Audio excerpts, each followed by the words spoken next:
Coming up on Theater Talk. To life, To life, L'chaim, L'chaim, L'chaim. to life. Theater Talk is made possible in part by the CUNY TV Foundation.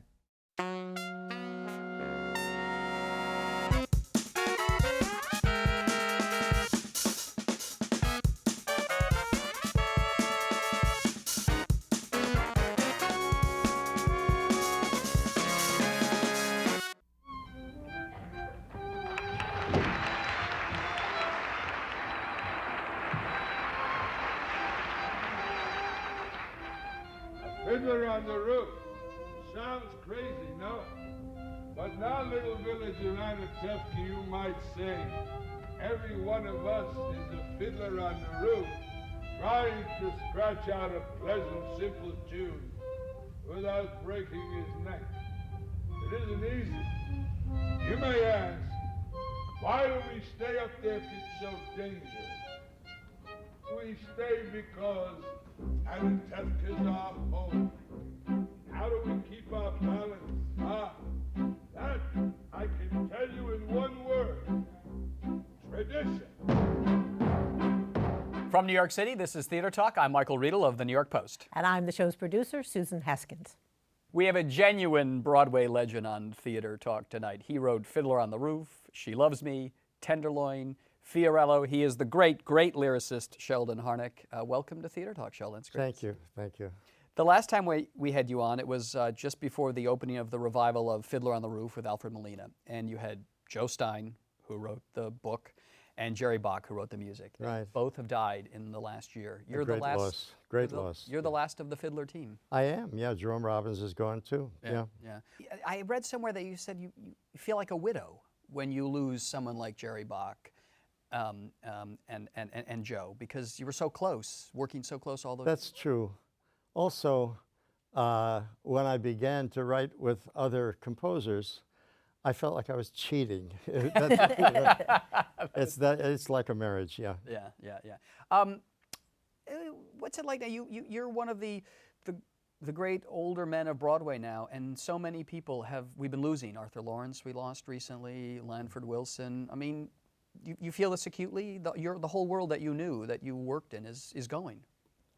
I don't feel that way. I feel the loss of collaborators and friends, but otherwise, there are always new people to work with, and the youngsters keep coming along, and they're wonderful young people. So I don't feel quite that way. Well, you guys were all from what's, I guess, we call the golden age of Broadway. I mean, to me, that's the Broadway sound, the sound that I grew up listening, the cast albums that my grandmother had. Fiddler on the Roof, She Loves Me, all those wonderful songs. I wanted to ask you about Fiddler, since we lost Jerry and Joe. How did that show come together? I mean, whose idea was Fiddler on the Roof? Somebody had sent me a book by Sholem Aleichem called Wandering Star. I don't remember who sent me the book, but I read it and I thought, I think there's a musical in this. I gave it to Jerry Bock, he read it, and we thought the right book writer for this would be Joe Stein. So we gave it to Joe to read. When he read it, he said, it's wonderful, but it is too big a canvas. It covers about 80 years.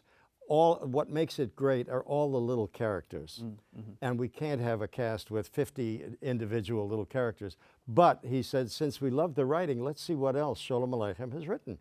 And we looked around and we found Tevye's Daughters. And as you know, they don't constitute a novel as such. They're all disparate stories. When we read those, we thought they are so rich. They are human. They have wonderful human humor, not jokey humor. And we thought this, if we do our job right, we could, and make a musical out of this. If we do our job right, then maybe we'll run a year or 2 years, but at least we'll have created something with artistic value. Yeah. You know, who knew? I mean, I think one of the most successful musicals of all time. I think I read somewhere that there's always a production of Fiddler on the Roof somewhere in the world. The sun never sets on it, or is that England? I forgot. And when did Robbins come in, Jerome Robbins come into the picture, and how did he change the whole? Jerry Robbins came in kind of late in the picture. We had our first director, and we went to, producer rather, was Harold Prince. Yeah. And Hal told us it was not his cup of tea, But if I remember correctly, he said he thought we should approach Jerry Robbins with it. We went to Robbins, and Robbins loved it. We later found out that it had a very specific meaning for him. When Jerry Robbins was 6, his parents had taken him to Europe, to I think it was Poland, where his ancestors came from. And Jerry, even at the age of 6, found it a very emotional experience, he told us. And you can imagine what a sensitive 6-year-old Robbins must have been. During World War II, when he saw these little villages getting wiped out, exterminated, he was horrified because he thought the one he visited was probably one of those villages that was wiped out. So when we offered him Fiddler, for him it was the chance to put that whole culture on stage and give it an additional life of 25 years. And he was like a man obsessed to do that, So when we brought him the show, he loved what we had done, but what he missed, he said, there's nothing that indicates what gives those Sholem Aleichem stories their power. He said, this is an amusing plot, the father with his daughters who wants to marry them off, but the show has got to be about something more than that. And we had meeting after meeting after meeting, long before we went into rehearsal, and he always started the meeting by saying, what is this show about? And if any one of us said, well, it's about this milkman, he said, no, no, no. He said, that would be the previous adventures of the Goldberg family. It would be warm and funny, but that's not Fiddler. And then one day at one of those meetings, somebody said, hey, you know what this might be about? The changing of a way of life. As new ideas came in from the Enlightenment and got to these isolated villages, things began to change, traditions began to change. And at that point, Robbins' eyes lit up. He said, that's what it's about. And if that's what it's about, then we have to have an opening number that will show the audience what some of these traditions are. And so eventually we wrote.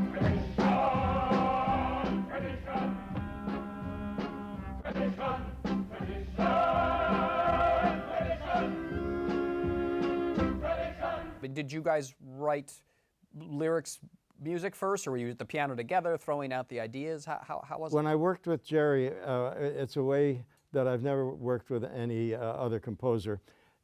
Once we knew what the source material was, Jerry would go into his studio and write music. And eventually he would send me a tape, and on the tape would be anywhere from 10 to 15 musical numbers, and he would preface each one by saying, I think this one is for the butcher, in such and such a scene, I think this one might be for Zeitel, I think this one, and so forth. And I would listen to them all, and on any tape, there were always at least one or two that just turned me on. I couldn't wait to write lyrics for them, whether they were the ideas that Jerry had or my own. And that's the way we always got started. At some point in the writing, I would have an idea where I thought, I don't want to be handcuffed by music. I want the freedom to write maybe a first chorus, and then I know when I write the second chorus, I may have to carpenter it and change the meters so that they're similar, and music would just be a hindrance. So I began to write lyrics first, and I was curious. I thought, I wonder if Jerry Bock can set music as well as give me music first. And when I gave him my first lyric and he gave it back to me, I thought, this is wonderful. Not only is it wonderful, but I thought of it as a waltz, and he's done it as something else, and it's better that way. You know? he was a superb musical drummer. I have to ask you, though, you and Jerry Bock broke up. The partnership broke up. I mean, you were Bock and Harnick, the legends, Fiddler on the Roof, She Loves Me. You broke up over the Rothschilds. And you guys never talked about that breakup for years and years and years. Yeah. Can you tell us what happened? Yeah, what really happened was that Jerry trusted the director. Of the Rothschilds. Of the Rothschilds. He was a young Englishman, Derek Golby. And the rest of us felt that Derek was out of his depth. We felt he had never done a musical and that he'd kind of lost control of the show. But Jerry was his supporter and his backer. And eventually, the rest of us felt that Derek had to be replaced, and Jerry never forgave any of us for that. And did you ever try to reconcile in all those years? Oh, many times, many times. I had lunch with him once, and I said, Jerry, during the past year, I've seen 4 of our shows, and we have something very special. But by that time, Jerry had another agenda.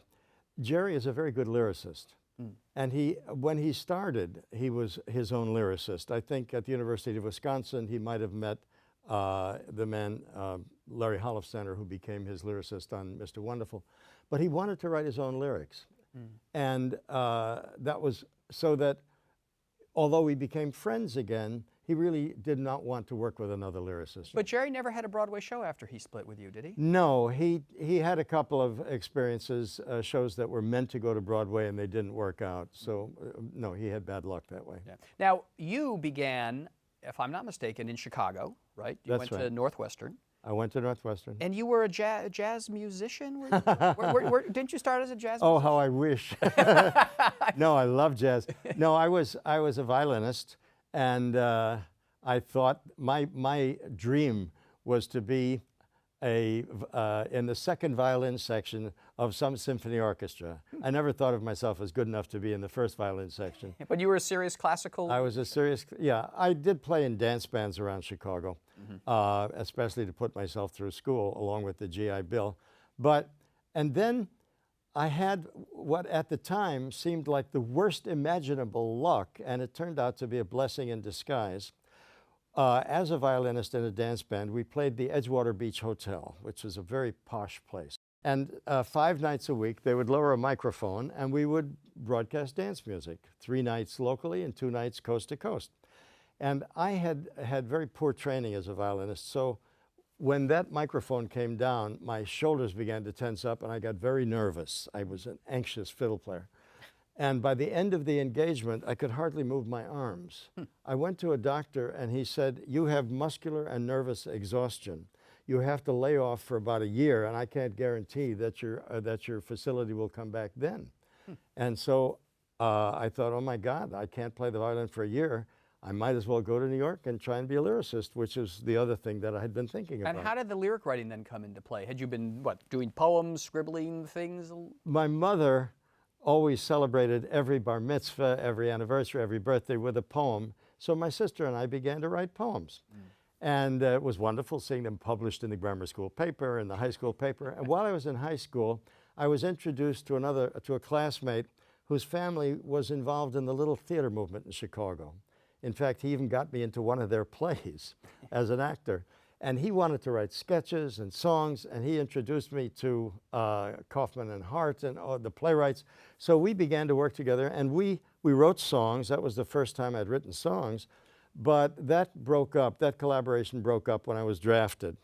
And then, by now I was writing songs. So while I was in the Army, I was writing songs about my Army experiences and performing them on Monday nights where I was stationed. We gave shows every Monday night. Were you doing the music too? I was doing the music too. And as it happened, the man who put those shows together had been an agent in civilian life. His name was Saul Lerner.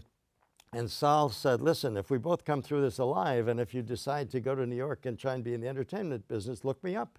And by the way, Saul's beautiful blonde girlfriend used to visit him from New York, and June. And when I finally did come to New York and I called Saul, I said, "Are you still an agent?" He said, "No."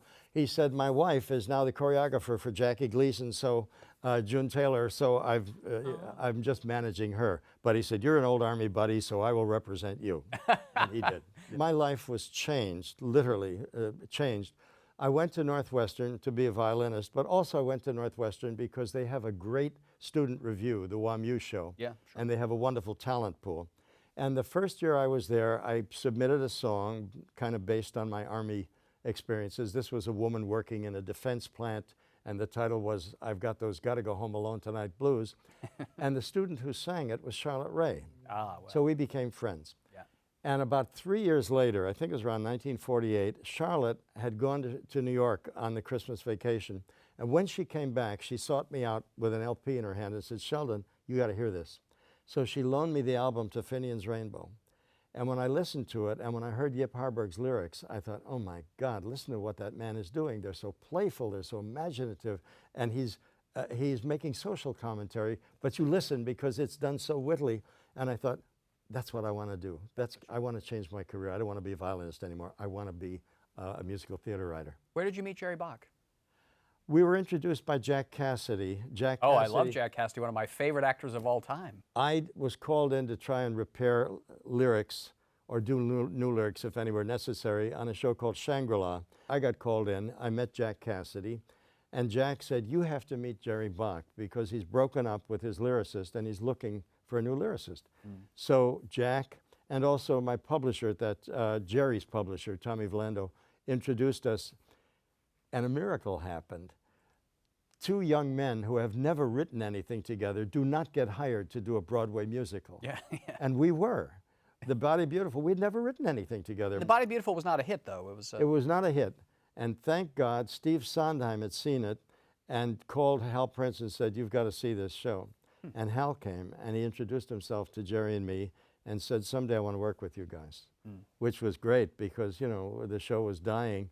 And Hal came through. A year later, he was doing FIORELLO, and he hired Jerry. He didn't hire me because they thought, they being Hal and his partner at that time, Bobby Griffiths, they thought the book writers they went to might want to do their own lyrics. Oh. So they didn't hire a lyricist. And they went to several, and that turned out to be the case. And the last one they went to was Jerome Weidman, who also wanted to do his own lyrics. Jerry was keeping me in touch with what was going on, and he said, "Well, Jerome Weidman just sent me a lyric." He said, "It's like a novel."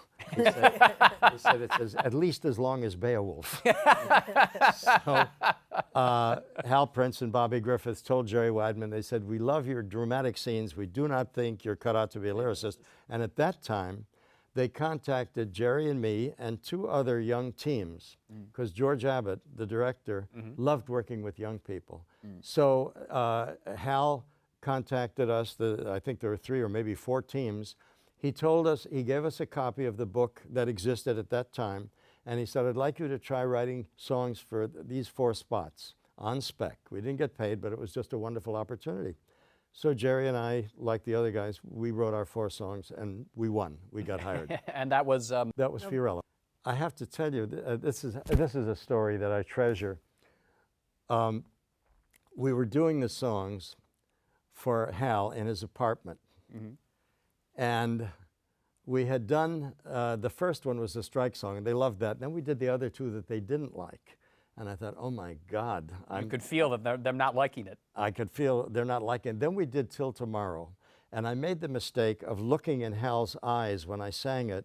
And when I got to one of the lines, which was like a lace valentine, it was so uncharacteristic of the way that I wrote, because Hal thought of me as somebody who wrote edgy review material. Yeah.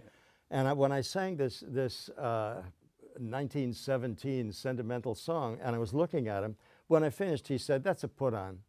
That nobody can take that seriously." I said, "No, Hal, no, that's meant to sound like Irving Berlin, 1917." He said, "No, that's you're kidding, and that won't work." And thank God, Bobby Griffith said, "Hal, this sounds exactly like those songs. You're not old enough to remember those songs, but I do." And so they're going head to head, and I'm thinking, oh, I hope Bobby wins. And suddenly there's a ring at the door. The doorbell rings, and Hal said, "This is Pete Gennaro, our choreographer. Don't anybody say anything." So Pete came in, and he said, "Pete, this is the song for the going away party. Fellas, play the song." So we played the song, and at the end of it, Pete said, "Oh, that's 1917. That's Irving Berlin. It's perfect." And Hal looked at me and said, "Okay, kid, you got the job." I love that story. We have a special treat. We have a special treat for you tonight. Sheldon has agreed to sing, despite the performance anxiety that you had as the violinist back. You're going to sing for us with the beautiful Kate Baldwin, who was nominated for a Tony a few years ago for Finian's Rainbow. I got very lucky. Kate told me that she wanted to do an evening of my songs. And since I just loved her work, I thought, oh, how lucky can a guy get? And then she said, "Will you be my guest? And come in towards the end of the show, we'll do a couple of duets together, you'll do a solo." So we did. And it was wonderful fun. And this is L'Chaim. Can you just give us the story behind? It's called To Life. To Life, yeah. Yeah, and it comes from the spot in Fiddler on the Roof where Tevye and the butcher have agreed that the butcher is to marry Tevye's oldest daughter. And so they do this song where they're toasting each other, L'Chaim, to life. And we should also say that there's a CD coming out, Kate Baldwin's CD, with your songs. Right, we recorded the song at Feinstein's. We recorded it live, and I believe it's coming out, the CD is coming out in July. And it's called? She had the idea of calling the act She Loves Him. That's very good. And there's a photograph of her loving me. Oh, wow. You can't go wrong with Kate Baldwin. She's so beautiful. And she's a beautiful woman, too. She's just the loveliest person. And we haven't even gotten to talking about She Loves Me, so you'll have to come back and talk about that. I'll be happy to. All right. All right. To Life with Kate Baldwin and Sheldon Harnick.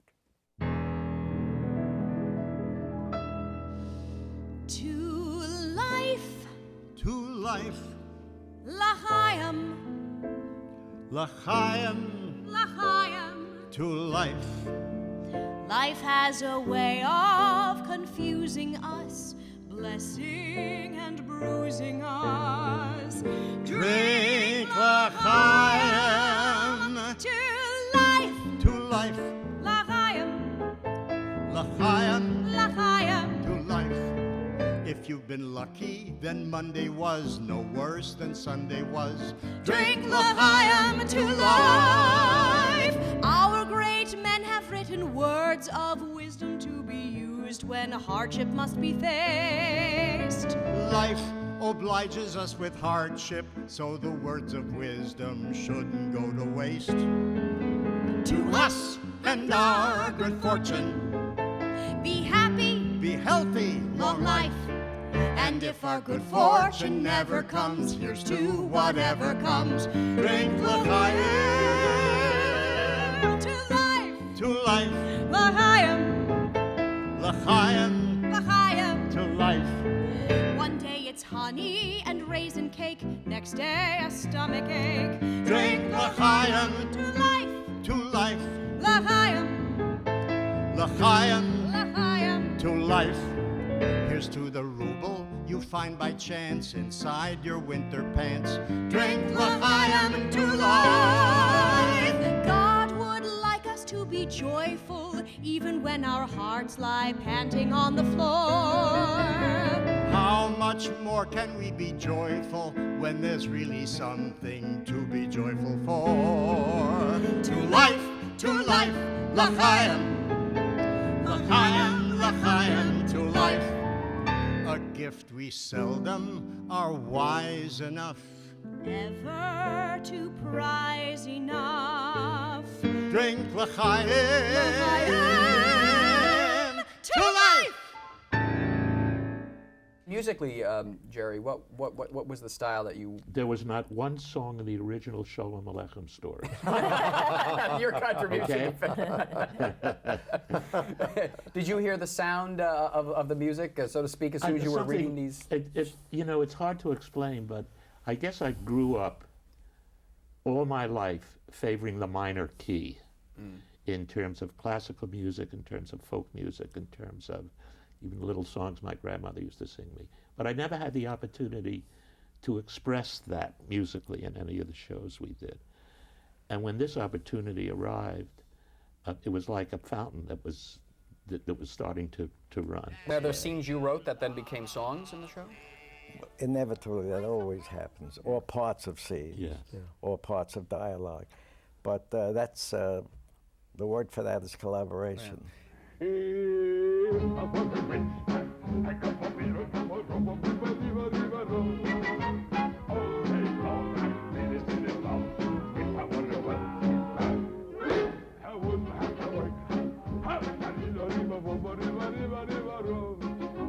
Lord, who made the lion and the lamb, you decreed I should be what I am. Would it spoil some vast eternal plan if I were a wealthy man?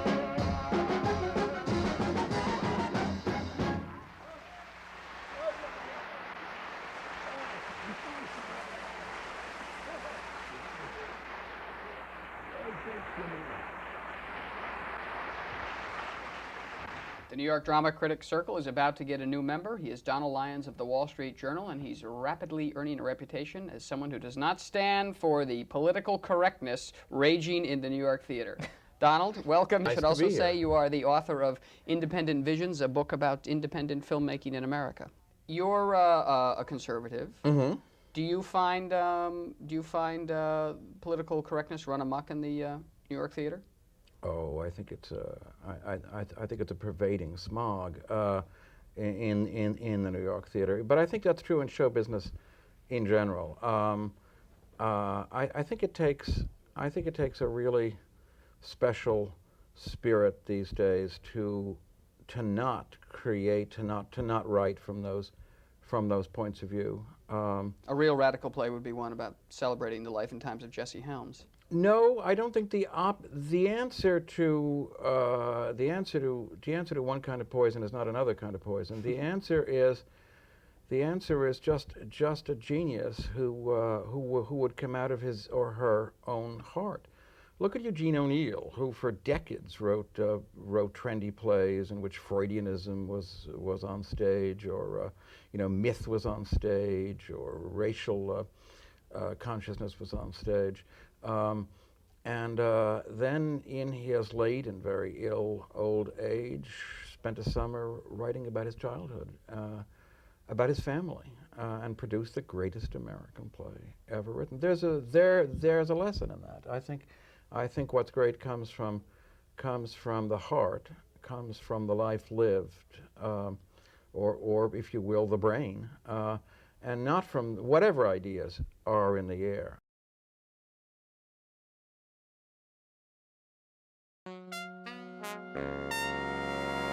Our thanks to the Friends of Theater Talk for their significant contribution to this production. Theater Talk is made possible in part by the Frederick Lowe Foundation, the Eleanor Naylor Dana Charitable Trust, the Alan S. Gordon Foundation, the Corey and Bob Donnelly Charitable Fund, Carrie J. Fries, the Dorothy Strelson Foundation, the New York City Department of Cultural Affairs, and the New York State Council on the Arts, a state agency.